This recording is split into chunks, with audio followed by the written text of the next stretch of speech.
This coffee machine has a 58mm commercial portafilter, has PID, temperature control, has super quick heat up time, pretty cute looking, and only costs $399 US. What? But is it any good? Let's check it out.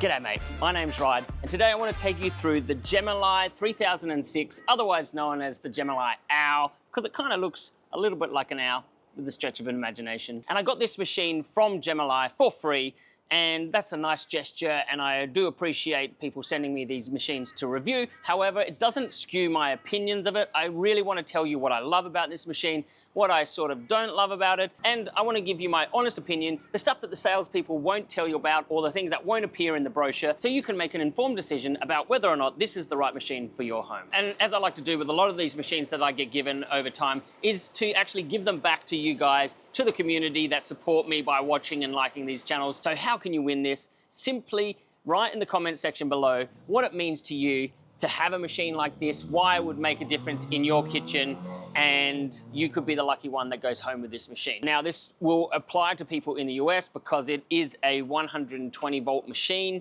And if you live outside of that, I'm happy to send it anywhere around the world. I'll also be sending with you some gorgeous coffee beans from my own roastery, Il Caramello, just a delicious caramelly goodness for you to try and run through this machine, which I have done, and I can tell you it tastes exceptional. But if you live in Europe or in Australia, that this machine won't run on a 240 volt household. So if you do, you need to go out and buy a 120, 110 step down transformer to go from the UK or Europe down to a US model. That's all you need to know in order to win this machine. But don't forget to like and subscribe. Thanks a lot, bloody legends. Now, Gemilai is not a household name brand like Breville or La Marzocco. Well, certainly not in the West, but Gemilai have been around for 20 plus years. They have been making coffee machines and coffee grinders for decades now, have pumped out about 2 million plus units around the world, have service centers all over the world. Actually, the manufacturers behind the brands Turin, or the machine Turin Legato, the Turin Gallatin, and those fantastic grinders called the DF54s, 64s, etc. They are the same company manufacturing those machines. So they already have received quite a high reputation for making solid and cheap manufactured products. So even though I haven't been able to pull this apart, and look, that's not my bag, I'm not an engineer like some of you guys watching this, so I can't tell you the ins and outs of how well this is designed or how long this is gonna last, but I can tell you that the reputation from all of the other people out there in the market who have purchased the DF64s or the Turin Legatos, they are saying that those machines are fairly well built. But I'd love to do a tour of Gemilai factory in China, in Shenzhen. So Gemilai, if you're watching this, please, let's make this happen. I'd love to share the ins and outs of what goes on in your factory, because you guys are pumping out some fantastic machines, and I'd love to share the story. So let's make it happen. And another thing on the tariffs in the US, if you're watching this in the US, the tariffs right now are going all over the place, and some of them are getting pretty crazy high coming out of China. Let's hope that that doesn't stick around and that the prices do end up coming down. But this machine has been out for quite a few months now, so there's probably already stock in the US which you can buy either through Amazon or through the distributors of Gemilai out there. So you might be able to still get this for $399 US. And even with the increase in the tariffs, maybe you'll still be able to get one through customs pretty cheaply. And anyway, all the other brand manufacturers that are coming out of China, like Breville manufacture from China, they are also getting whacked with that tariff as well. So whether they start manufacturing in the US, and Gemilai is certainly big enough to be able to start manufacturing in the US if they are allowed to, there may be ways that down the future this comes back down to price. But I'm just talking about this machine, this price, and I'm not talking about the tariffs. So let's talk about the design, because on the outset, it's a beautiful looking machine. Like, it actually looks like more of those prosumer models, because you have this E61 group head style. It's not an E61 group head, yes, I know, but it's got that style, which is that a traditional Italian style. It's got the chrome, and it comes in a nice white. I actually think the cream is probably a slightly more luxe model, but it still looks really nice. And the reason it's called an OWL is because if you look at it dead on, you'll see that this is sort of like a beak. These are kind of like it's an owl eyes, and that's why they called it the owl. I mean, it takes a stretch of the imagination to actually make it look like that. I think it looks more like a pirate owl with a little 1930s like feather fascinator or thing in the feather in your hair. I mean, this is an image I did up, but I think it looks way more luxe than most of your appliance brand machines out there. Certainly for $399 US, this kicks butt on all of those other machines. Now, look, the machine is very lightweight. Like, it is chrome aluminium on the sides or stainless steel, but it is very thin and it is quite light. So I noticed that when I use it, I always have to have two hands on it in order to get the portafilter out and to put the portafilter back in, because it does move around. And so whilst it's nice to be able to transport it, move it around on your bench top, but I do wish that Gemini had have put in maybe some heavier weighted feet to just keep it more solidly on the surface so that you didn't have to hold it in place when you got your portafilter out and put it back in. Small touch, it's not a deal breaker, but you know, it's just things like that. When you feel it up close, you do notice that it's a little bit on the tinny side. Still, it has a 58mm portafilter, which all of the other appliances come with that 54mm, and they're like a little aluminium, sort of dinky, cheap little things. This is solid. This is a proper portafilter that you can exchange the basket really easily, put in a nice high extraction basket or a precision basket, competition basket. You can change the screen up inside there. It does have a screw in the middle of the screen, which some people do scoff at. However, remember, we're looking at an entry-level machine here. We're not talking about those high-end machines, and we're not comparing it with that. And to get a 58mm portafilter and a group head on that machine makes it so much better than all those little appliance machines, because the 54mm, not only are they sort of dinky, lightweight, you can't really heat them up properly because they don't have the capacity to do that. You also have to spend all that money buying a tamper, 54mm tamper, a 54mm coffee catcher, WDT tools, any of those accessories, they're all going to be 54mm. And when you upgrade to a 58mm, which is the standard commercial size, then you have to replace all of that stuff. But a note on that, please, please, please, if you're buying one of these machines or appliance machines, don't go crazy on all the accessories, because you'll go broke, to get 1% better extractions that you probably can't even taste. I honestly don't believe it's necessary. If you're drinking cappuccinos or lattes, any of the milk-based drinks, even some espressos, unless you're really wanting to get into that upper echelon of tasting coffees and really honing in your skills on espresso, get a decent espresso machine or get a prosumer model like a Profitec Pro or something like that, which will give you more ability to hone in your machine. Don't waste your money and time trying to make these machines do that. They're not designed for that. They're designed to give you a great cuppa in the morning, much better than a pod machine, much better than a little instant coffee or a coffee pot or a coffee maker.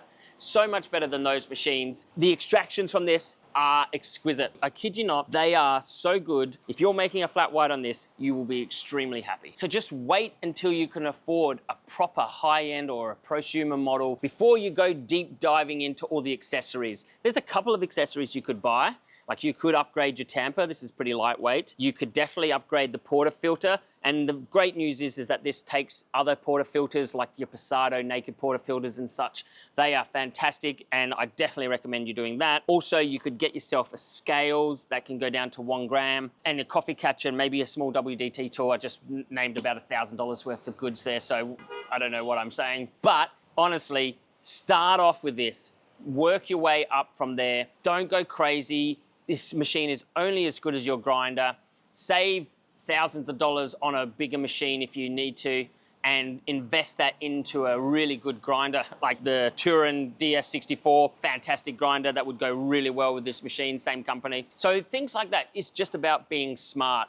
That's why this machine is out there, so you can save your money, still get exceptional coffee. Yes, you're not going to get the highest, like some other YouTubers out there will tell you that you need to have that, but honestly, the average person will not be able to taste the difference. But maybe you can, I don't know. If anyone has bought these coffee machines and disagrees with that, I'd love to hear. Pop a note, comments below, because if you think that you can taste the difference between an espresso shot that's been made straight out of this machine and one that's had spent 10 minutes of puck preparation, I'd love to hear. So it's a thermoblock machine, which means it doesn't have a boiler. It just heats up the water that you need through a little block, and that makes it super efficient. In terms of the usage, it runs at idle, is about 120 watts, which I think is about 2.8 kilowatts per hour, super low. Even when it's running at full bars, pressure and extraction, it's about 1500 watts, so it's not a lot. I don't know what the eco mode is. There's an eco mode in here. And also, sorry if this video got a bit dark because it just went really overcast while I was filming and I didn't notice how dark it got on the monitor. Sorry about that. The other major benefit of a thermoblock is how fast it takes to heat up. Like a normal heat exchange will take 45 minutes before this is hot, before your portafilter is hot. This took 2 to 3 minutes before it was ready, and then probably another 7 minutes before this was hot, the heated group head, maybe another 3 minutes for this. So all in all, about 10 minutes before this was hot, and you could run some water through there because the machine's ready to go pretty much straight away. So just like your little appliance machines, like your Breville Bambinos, super quick to heat up, but you just need to wait a little bit longer or force this to be hot because that needs to be touch hot. Unlike your little appliance machines, which don't draw heat, like the aluminium doesn't draw heat, and they're plasticky as well, this needs to be hot. Otherwise, all of that heat, as you're extracting your coffee, will transfer into this metal, and it won't properly extract your coffee. Your coffee will taste sour and hollow, and so you want to make sure that this is burning hot before you start to use it. So across the top, you see 4 buttons there. There's a single, there's a double shot,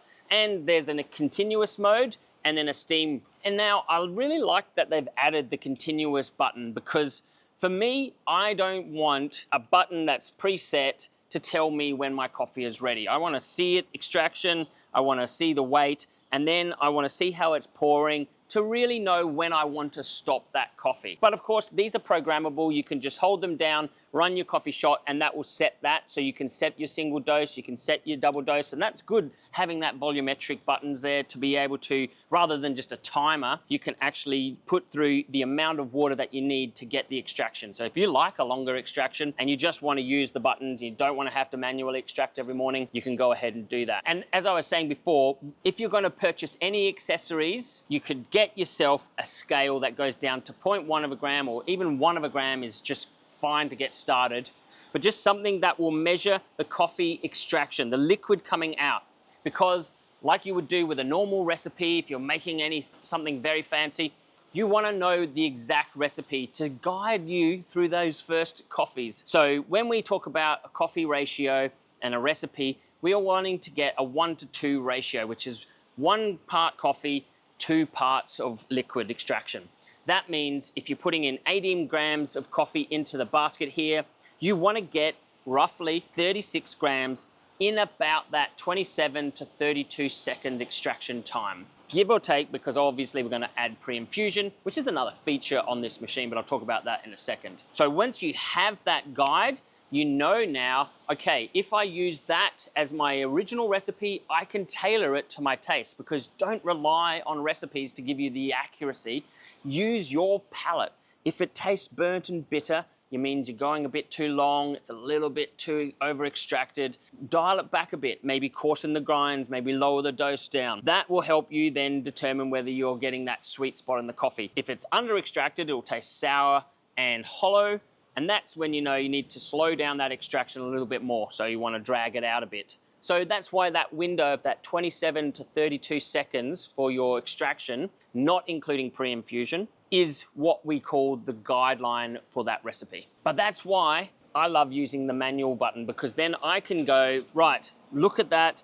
Oh yeah, I can see it's running a little bit slowly. It's taking a little bit longer. I'll cut it a bit shorter, and then I'll adjust it on the next coffee. Speaking of the coffee that I get, the coffee I have extracted out of the Gemilai OWL is significantly more full-bodied than anything that I've been able to get out of those appliance brands. They are always typically under-extracted, and if you dial it down fine enough, they choke. Whereas this has it can go up to 15 bars of pressure, it can go probably higher, and that means that it won't choke it. So you will get a really nice extraction out of this machine. Having said that, it does not have an OPV or an overpressure valve, which means that it does not limit your pressure to that 9 bars. So up here in the corner, you can see there's a really nice little diagram that shows you where you want to hit that needle. That pressure gauge here shows you 9 bars exactly. So that's what you want to aim for.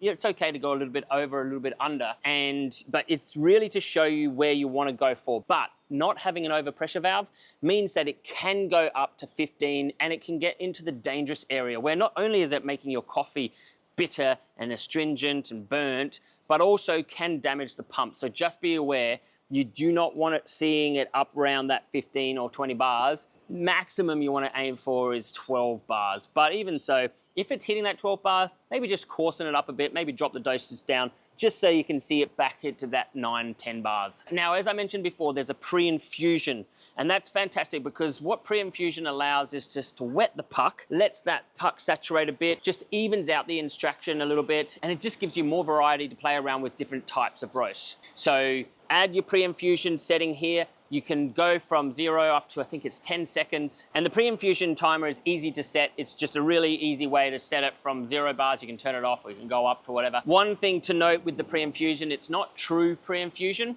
It kind of hits the puck with a little bit of water with no pressure, but it's not enough to fully saturate the puck. Then it just cuts off the pump, so nothing comes through. And then after whatever the pre-infusion time is, then it will hit it with the full 9 bars of pressure.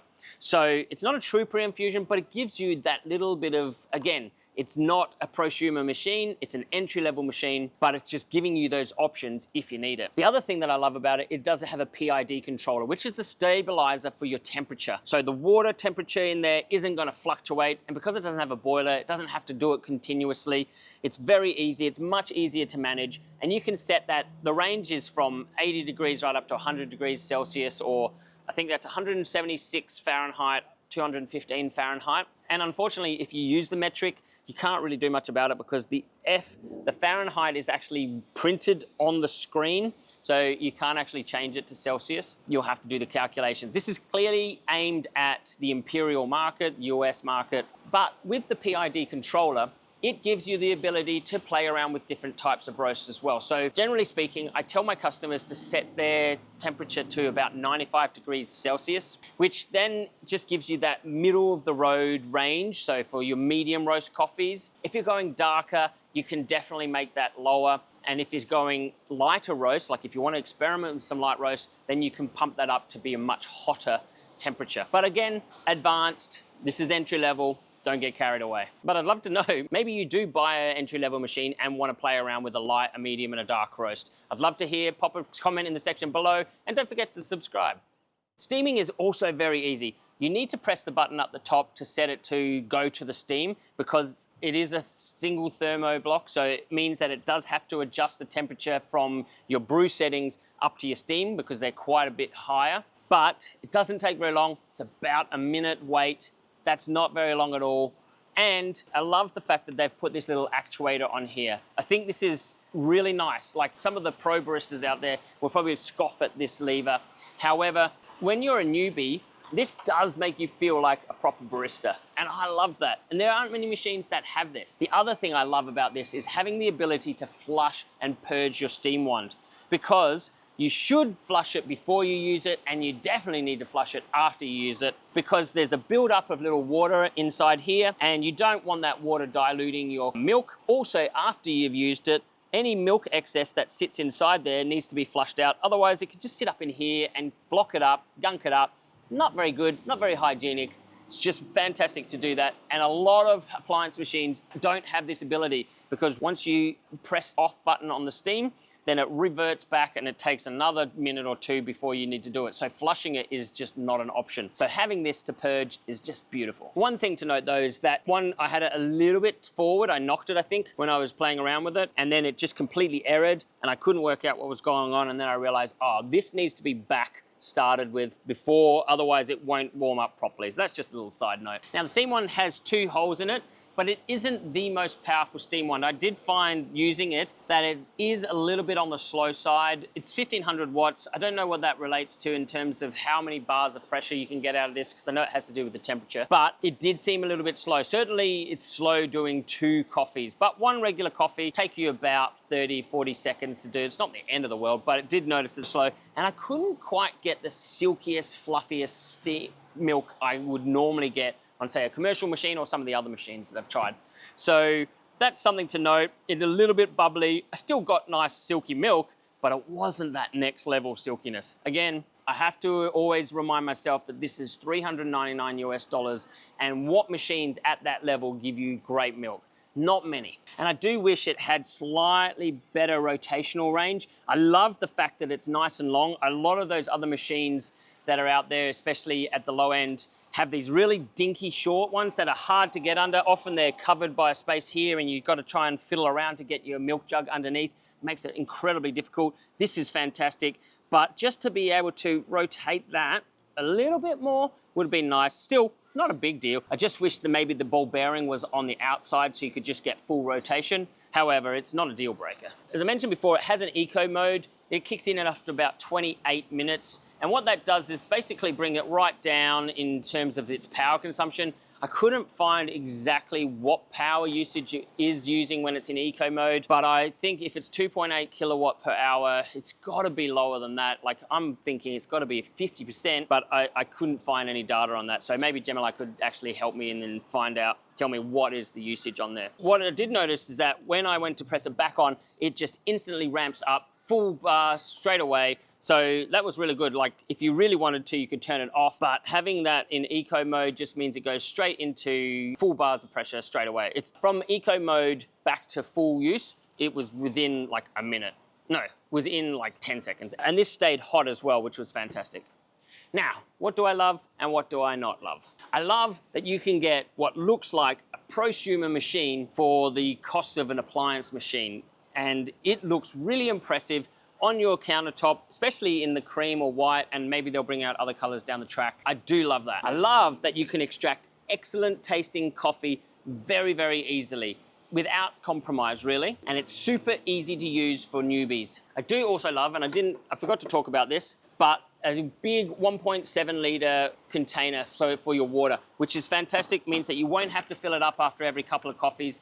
You probably wouldn't even need to fill it up every week, more than once a week, if there's 2 of you in the household making a couple of coffees a day. But it's really nice. A lot of those other ones have very, very small water tanks and you have to fill them up constantly. I love the built-in timer and I love the pressure gauge. The built-in timer especially because even when on some machines you have a built-in timer, when you activate that pre-infusion, it doesn't activate the timer and you have to manually eyeball it. This one starts straight away, adds in the pre-infusion there, so you know that if I've added 6 seconds of pre-infusion, that I'm aiming for 27 seconds or a little bit above, plus that 6-second extra. So it means that you're going to be getting 33 seconds to about 38 seconds. What I don't love is probably the feel, especially things like the tamper. However, having said that, the tamper on those Breville ones are really, really nasty. And at least this is a full-sized one. It's just pretty lightweight, but I think it's still decent, much better than that of the Breville Bambino, but this is something that you would upgrade straight away. Same for the portafilter.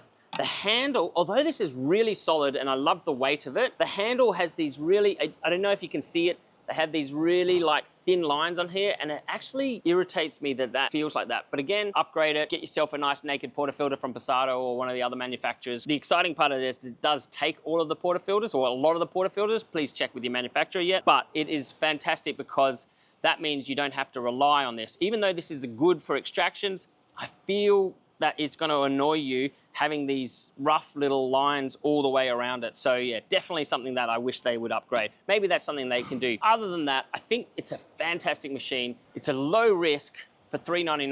I think you're going to get at least 5 years out of it. So by that stage, you'll know whether you want to upgrade to a more prosumer machine anyway. And Gemini are a big company. They've got servicing all around the world. So you won't be stuck looking for parts or trying to get it fixed or serviced.